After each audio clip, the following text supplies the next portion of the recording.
Hi అండి, welcome to my YouTube channel tasty foods. నేను మీ పార్వతి.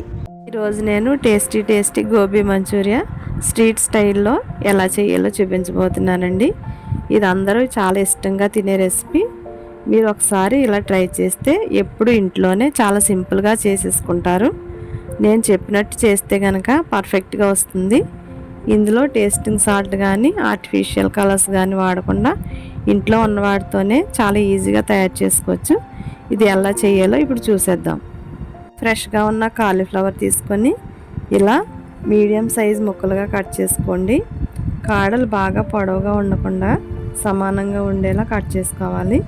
ఇక్కడ నేను ఒక ప్లేట్ ఆర్డర్ పెడితే ఎంత క్వాంటిటీ వస్తుందో అంత క్వాంటిటీకి వచ్చేలాగా కాలీఫ్లవర్ పీసెస్ తీసుకుంటున్నాను. మీకు ఇంకా క్లియర్గా తెలియాలంటే ఒక పెద్ద కాలీఫ్లవర్లో సగం తీసుకుంటున్నాను. ఇలా మీకు ఎంత క్వాంటిటీ కావాలో దానికి తగినట్టుగా కాలీఫ్లవర్ పీసెస్ తీసుకోవచ్చు. ఇప్పుడు స్టవ్ మీద గిన్నె పెట్టుకొని అందులో నీళ్లు పోసి మరిగించుకోండి. ఈ వాటర్లో 1 టీ స్పూన్ సాల్ట్ వేసి ముందుగా కట్ చేసి పెట్టుకున్న కాలీఫ్లవర్ పీసెస్ వేసి కలిపి మూత పెట్టి 2-3 నిమిషాలు అలాగే వదిలేసి 2-3 నిమిషాల తర్వాత వీటిని తీసేసి నార్మల్ వాటర్లో వేసుకోవాలి. ఎక్కువసేపు వేడి నీళ్ళలో ఉంచేస్తే పీసెస్ బాగా కుక్ అయిపోయి మెత్తగా అయిపోయే ఛాన్స్ ఉంది కాబట్టి వెంటనే నార్మల్ వాటర్లో వేసేసుకుని వాష్ చేసి బౌల్లోకి తీసి పక్కన పెట్టుకోవాలి. ఈ కాలీఫ్లవర్ పీసెస్లో 2 టేబుల్ స్పూన్ల మైదా, 2 టేబుల్ స్పూన్ల కార్న్ఫ్లోర్, మీ టేస్ట్కి సరిపడా ఉప్పు, 1/2 టేబుల్ స్పూన్ కారం వేసి పిండి అంతా కాలీఫ్లవర్ పీసెస్ పట్టుకునేలాగా ఒకసారి మిక్స్ చేసుకోవాలి. తర్వాత అల్లం వెల్లుల్లి పేస్ట్ వేసి కొద్దిగా వాటర్ చల్లుకుంటూ గోబీ పీసెస్కి బాగా పట్టేలాగా బ్యాటర్ పల్చగా కాకుండా కలుపుకోండి. ఇలా పిండి అంతా ముక్కలకు పట్టించేసి 10 నిమిషాలు పక్కన పెట్టేసుకోండి. ఇప్పుడు స్టవ్ మీద బాండి పెట్టుకొని డీప్ ఫ్రైకి సరిపడా ఆయిల్ వేసుకోవాలి.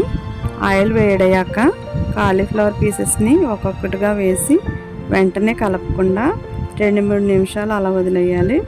వెంటనే గరిటెతో కలిపేస్తే పిండి గరిటెకి అంటుకుపోతుంది.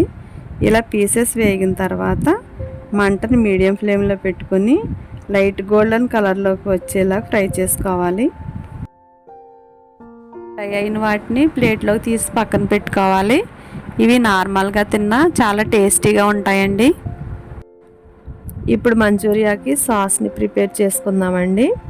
స్టవ్ మీద బాండి పెట్టుకుని 1 స్పూన్ ఆయిల్ వేసుకొని వేడైన తర్వాత చితక్కొట్టి సన్నగా కట్ చేసుకున్న 2 టీ స్పూన్ల వెల్లుల్లి వేసి 3 పచ్చిమిర్చి చీలికలు, 2 రెమ్మల కరివేపాకు వేసి ఒకసారి కలుపుకోవాలి. ఇవి ఫ్రై అయిన తర్వాత 1 టీ స్పూన్ సోయా సాస్ వేసి ఫ్రై చేసుకోవాలి. తర్వాత 1 టీ స్పూన్ వెనిగర్, 2 టీ స్పూన్ల గ్రీన్ చిల్లీ సాస్, 2 టీ స్పూన్ల టమాటో సాస్ వేసి ఒకసారి అంతా కలిసేలా కలుపుకోండి. ఇప్పుడు దీనిలో 4 టేబుల్ స్పూన్ల వరకు వాటర్ వేసి ఒకసారి కలుపుకొని సాల్ట్ సరిపోదు అనిపిస్తే మీ టేస్ట్కి తగినంత సాల్ట్ వేసుకొని కొంచెం షుగర్, కొంచెం మిరియాల పొడి కూడా వేసి బాగా కలుపుకోవాలి. తర్వాత ఒక బౌల్లో 1 టీ స్పూన్ వరకు కార్న్ఫ్లోర్ తీసుకొని దానిలో 3-4 టేబుల్ స్పూన్ల వరకు వాటర్ వేసి ఉండలు లేకుండా పల్చగా కలుపుకోవాలి. ఇలా కలిపిన కార్న్ఫ్లోర్ వాటర్ సాస్లో వేసి కలుపుతూ ఉడికించుకుంటే గ్రేవీ ఇలా థిక్గా వస్తుందండి. ఇప్పుడు దీనిలో ముందుగా ఫ్రై చేసి పెట్టుకున్న గోబీ పీసెస్ వేసి ఒకసారి కలిపి సన్నగా కట్ చేసిన కొత్తిమీర వేసి కలిపి సర్వింగ్ ప్లేట్లోకి తీసుకొని సర్వ్ చేసుకుంటే tasty and yummy gobi Manchurian ready అయిపోయిందండి. చూసారు కదండి, స్ట్రీట్ స్టైల్లో ఈ గోబీ మంచూరియా ఎలా తయారు చేసుకోవాలో ఒకసారి మీరు కూడా ట్రై చేసి ఎలా వచ్చిందో కామెంట్స్లో చెప్పండి. ఈ వీడియో మీకు నచ్చినట్లయితే లైక్ చేసి, షేర్ చేసి, సబ్స్క్రైబ్ చేసుకోండి.